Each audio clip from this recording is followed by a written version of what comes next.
कि पहली बात तो बीजेपी का जो आप 10 साल से केवल सरकार में देख रहे हैं जी। लेकिन बीजेपी 10 साल की नहीं है। भी जिस प्रकार से चल रहा है, जिस तरह से काम हो रहा है, भारतीय जनता पार्टी जिस तरह से विश्व पटल पे छाई हुई है और जिस तरीके से काम हुए हैं पिछले 10 सालों में, वो मुझे लगता है कि पिछले 7 दशक में नहीं हुए, 70 सालों में नहीं हुए। पूरे देश का यूपीआई सिस्टम है, पूरे वर्ल्ड में उसकी प्रशंसा हो रही है। आज कई देशों ने, शायद 3 या 4 देशों ने, फ्रांस में, अरब कंट्रीज में अबू धाबी और दुबई ने यूपीआई को स्वीकार कर लिया है।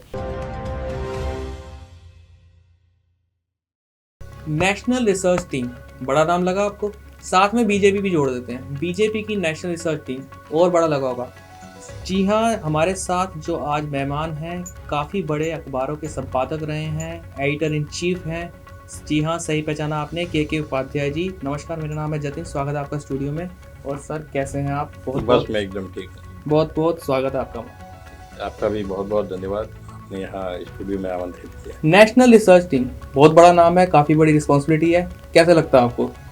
नहीं, बस ये रिसर्च टीम का तो काम ही है रिसर्च करना। तो और हम लोग चूँकि अखबार से जुड़े रहे हैं, पत्रकार रहे हैं मूल रूप से जी। तो यही काम भी रहा है शुरू से। तो इसलिए अब एक नए प्लेटफॉर्म पे जिम्मेदारी है, नए तरीके की जिम्मेदारी है, तो इसमें काम करना एक अलग तरह का अनुभव है। तो बीजेपी तो काफ़ी बड़ी टीम है, काफ़ी बड़ा प्लेटफॉर्म है आपको मिला। बीजेपी का जो ऑर्गेनाइजेशन स्ट्रक्चर है जी। वो वाकई बहुत माइक्रो लेवल पे काम करता है और उसमें कई विंग्स हैं। अब इसमें से एक रिसर्च टीम है जिसका काम है कि मान लीजिए मान लीजिए किसी एक बहुत छोटे कस्बे की जानकारी लेना है, वहाँ कोई बीजेपी का कार्यक्रम होना है या किसी का कार्यक्रम होना है, बड़े लीडर का कार्यक्रम होना है, तो वहाँ की पहले पूरी जानकारी जुटाना, वहाँ का जो सिनेरियो क्या है, वहाँ की लोकल जो डिमांड्स हैं वो क्या हैं, वहाँ के लोकल फूड से लेकर के और लोकल जो उनका धार्मिक कल्चर वगैरह, उन सब के बारे में जानकारी जुटाना, बारीकियों का काम है। तो पूरा टीम वर्क है, वो किसी एक व्यक्ति से संभव नहीं है। ठीक है, बीजेपी जिस तरीके से इतनी बड़ी टीम है और जिस तरीके से धीरे धीरे ग्रो कर रही है और आने वाले 10 सालों के अंदर अंदर उसने अपना वर्चस्व साबित करा है इंडिया के अंदर, भारत के अंदर, आपको लगता है कि आने वाले वक्त के अंदर और ज़्यादा कठिनाइयाँ जो इंडिया के अंदर हैं फेस करनी मुश्किल होती जा रही हैं? नहीं, देखिए, पहली बात तो बीजेपी का जो आप 10 साल से केवल सरकार में देख रहे हैं जी, लेकिन बीजेपी 10 साल की नहीं है। बीजेपी का जो निर्माण हुआ वो एक तरह से आरएसएस का जो राजनीतिक अनुषांगिक संगठन है उसके रूप में, भारतीय जनसंघ के रूप में हुआ 1950 या 52 के आसपास। जी जी। तब बलराज मधोक उसके अध्यक्ष हुआ करते थे, बाद में पंडित दीनदयाल उपाध्याय, अटल बिहारी वाजपेयी, ये सब रहे। तो इन्होंने जो ग्रास रूट पे अपना एक व्यक्ति निर्माण का जो कार्यक्रम शुरू किया और उसके तहत जो 50 साल, 60 साल, 70 साल की तपस्या है वो बीजेपी है। बीजेपी केवल 10 साल की नहीं है, 10 साल से बीजेपी सिर्फ सरकार में है, बीजेपी पुरानी है। आने वाले वक्त में भी वही रहेगी आपको लगता है?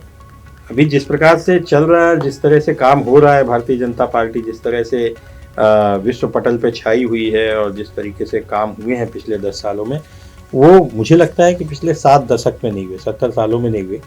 इसलिए उम्मीद ये है कि अगर कोई बहुत बड़ी गलती नहीं होती है तो फिर भारतीय जनता पार्टी को अभी हिला पाना मुश्किल है, तोड़ मुश्किल है, फिलहाल तो मुश्किल है। ठीक है, मेरा एक सवाल ना विदेश नीति को लेकर था। विदेश नीति की बड़ी कूटनीति रही है, एक प्रधानमंत्री जी का काफ़ी एक मैं कहूँगा ग्राउंड लेवल पे काम हुआ है और विदेशों में अच्छा खासा नाम दिया गया है, भारत को पहचान मिली है इन कुछ सालों के अंदर।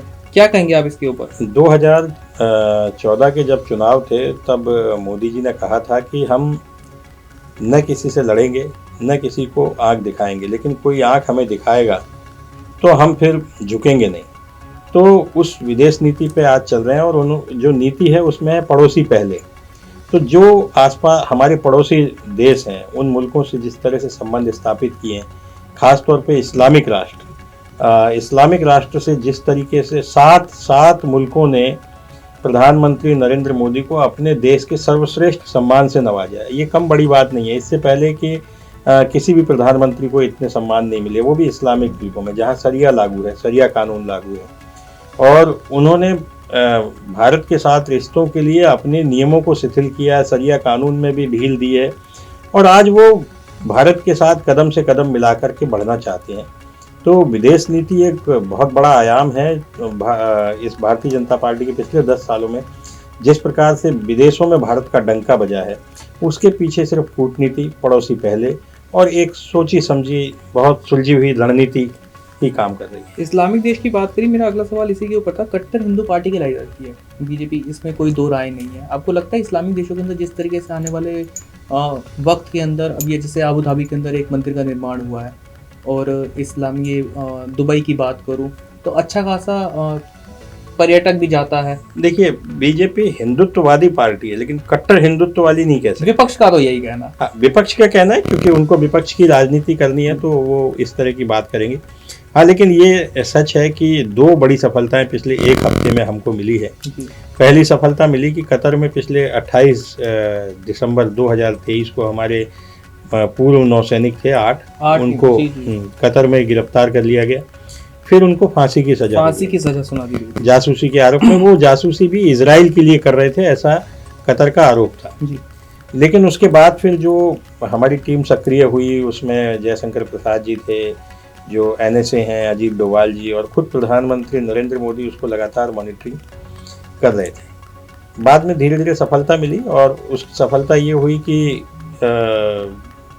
जनवरी में या इस पिछले दिसंबर में जो अभी हाँ जनवरी में उनकी फांसी की सजा जो है वो उम्र कैद में तब्दील हुई, और अभी 8 फरवरी को वो फांसी के उम्र कैद भी खत्म हो गई, और वो 7 लोग तो उनमें से वापस आ गए, और एक जो है वो भी कुछ तकनीकी कारणों से रुके हैं, वो भी वापस आ जाएंगे। 8 की रिहाई हो काफी बड़ी सफलता है। तो ये बहुत बड़ी सफलता है, वो भी कतर जैसे मुल्क के साथ में। लेकिन मेरा कहना है कि ये ऐसे ही संभव नहीं है। इसके पीछे की रणनीति ये है कि हम कैसे अपने जो आसपास के मुल्क हैं, एशियन कंट्रीज़ के, चाहे अरब देश हों, चाहे वो और दूसरे देश हों, उनके साथ में किस तरह से हमने संबंध बनाए हैं, ट्रेड स्थापित किया है। आने वाले जो युद्ध नहीं लड़े जाएंगे, अगर युद्ध लड़े जाएंगे तो कोई भी देश हो, जो चाहे युद्ध करने वाला हो, चाहे हमलावर हो, चाहे जिस पे हमला हो रहा हो, दोनों को नुकसान होता है। लेकिन इस तरह की जो नीतियाँ होती हैं, ट्रेड जब बढ़ता है ना, ट्रेड जब बढ़ता है तो फिर परस्पर 2 सभ्यताएं मिलती हैं, दोनों सभ्यताओं का संगम होता है।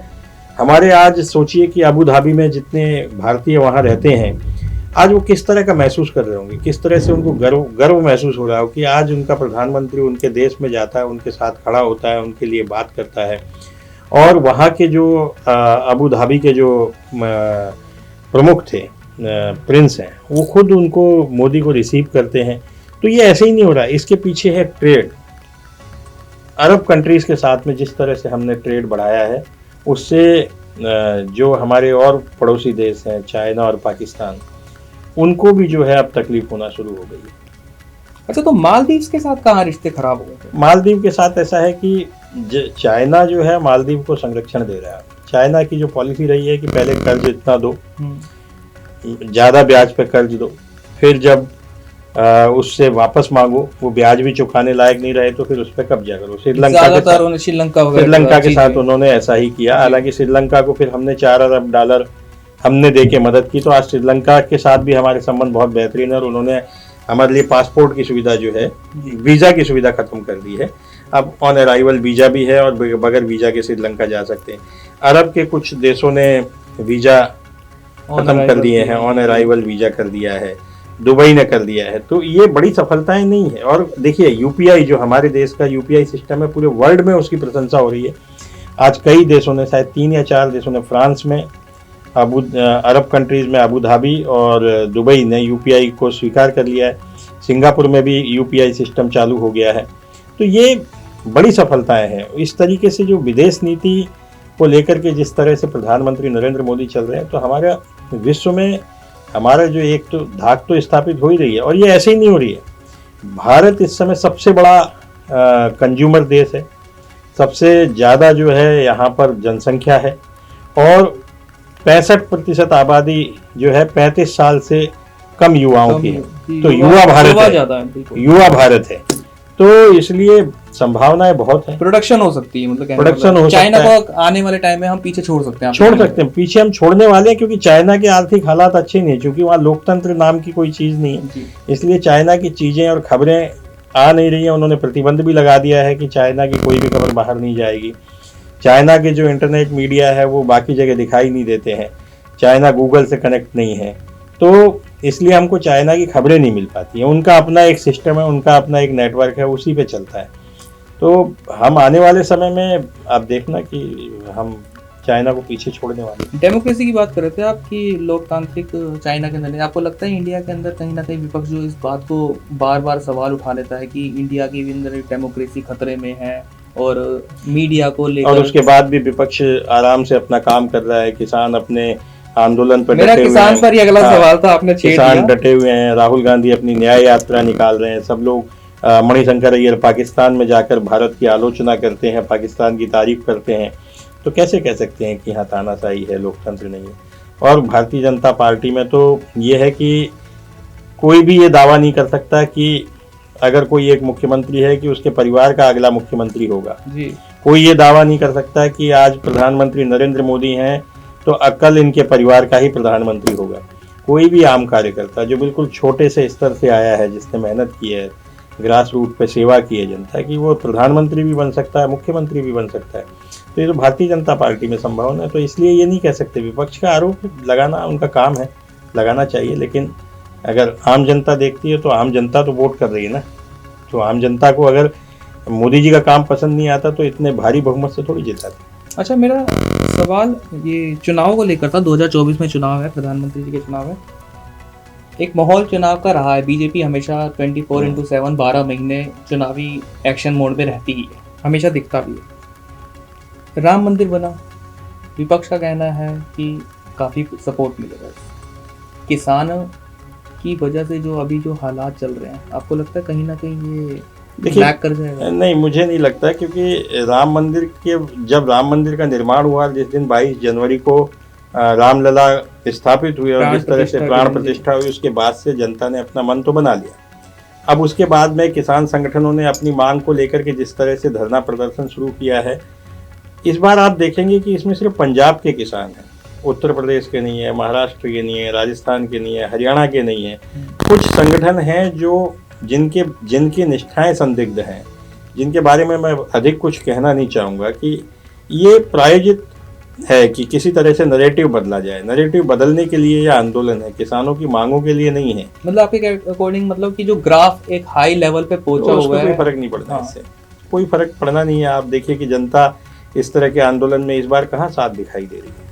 लेकिन आमतौर पे जनता को तो दिक्कत होती ही है, जैसे बॉर्डर सील तो जनता को दिक्कत होगी तो वो किसके खिलाफ जाएगा? जी, सरकार के खिलाफ तो जाएगा। ये रेल का रोकना, बॉर्डर सील कर देना, तो जनता पर बिल्कुल ये गलत हो रहा है। और किसान इस तरह से करते भी नहीं। किसानों के आंदोलन में महेंद्र सिंह टिकैत थे या शरद जोशी थे, ये लोग जब आंदोलन करते थे तो इनका एक तरीका होता था कि किसी एक जगह जाके धरने पे बैठते थे, आम पब्लिक को परेशानी नहीं होती थी।